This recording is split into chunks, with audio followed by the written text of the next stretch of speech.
लोकसभा मतदारसंघाचे महायुतीचे उमेदवार नरेश म्हस्के यांची नवी मुंबई बेलापूर विधानसभा मतदारसंघात जोरदार शक्ती प्रदर्शन करत सीबीडी सुनील गावस्कर मैदान येथून निवडणूक प्रचार रॅलीची सुरुवात करण्यात आली।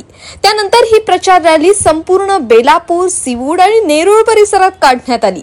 या रॅलीमध्ये नरेश म्हस्के यांना निवडणुकीत भक्कमपणे साथ देणारे ऐरोली विधानसभा मतदारसंघाचे आमदार गणेश नाईक, बेलापूर विधानसभा मतदारसंघाच्या आमदार मंदा म्हात्रे यांच्यासह शिवसेनेचे उपनेते विजय नाहटा हे देखील उपस्थित होते। तर यावेळी नवी मुंबई भाजप जिल्हाध्यक्ष संदीप नाईक, माजी खासदार संजीव नाईक, माजी महापौर सागर नाईक, माजी आमदार रवींद्र फाटक, शिवसेनेच्या महिला जिल्हा संघटिका सरोज पाटील, भाजप शिवसेनेचे माजी नगरसेवक, पदाधिकारी, कार्यकर्ते मोठ्या संख्येने उपस्थित होते।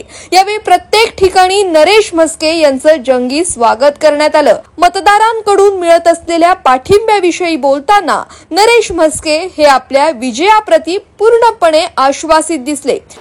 लोक म्हणत होते की नरेश म्हस्के उशिरा उमेदवारी जाहीर झालेली आहे, मतदारसंघात पोहोचणार कसा, हे तुम्हाला सांगतो की आज त्या क्षणाला संपूर्ण ठाणे लोकसभा मतदारसंघ जो आहे उत्तम पासून बेलापूर पर्यंत सर्वत्र ठिकाणी माझी आजच्या राऊंड लोकांच्या मतदानाला भेटून पूर्ण झालेला आहे।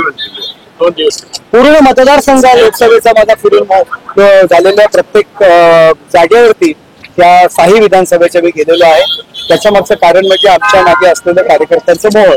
आमचे पदाधिकारी आणि कार्यकर्ते रात्रंदिवस लोकांसाठी काम करत असतात। महायुतीचे सर्व पदाधिकारी कार्यकर्ते 24/7 काम करत असतात, त्यामुळे त्यांच्या मार्फत मला लोकांकडे जायचं आणि आमचे कार्यकर्ते ऍक्टिव्ह असल्यामुळे मी सगळ्यांपर्यंत पोहोचलेलो आहे। आणि आपण पाहतोय जागोजागी कशा पद्धतीने स्वागत होते, लोकांमध्ये प्रचंड उत्साह आहे।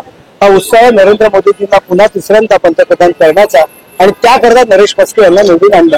या मतदारसंघामध्ये खासदार कसा असतो, खासदार कसा दिसतो, हा फक्त 5 वर्षांनी नाही दिसला पाहिजे, तर 5 वर्ष कायम दिसला पाहिजे, अशा पद्धतीने काम करा। Bureau report, Navi Mumbai network.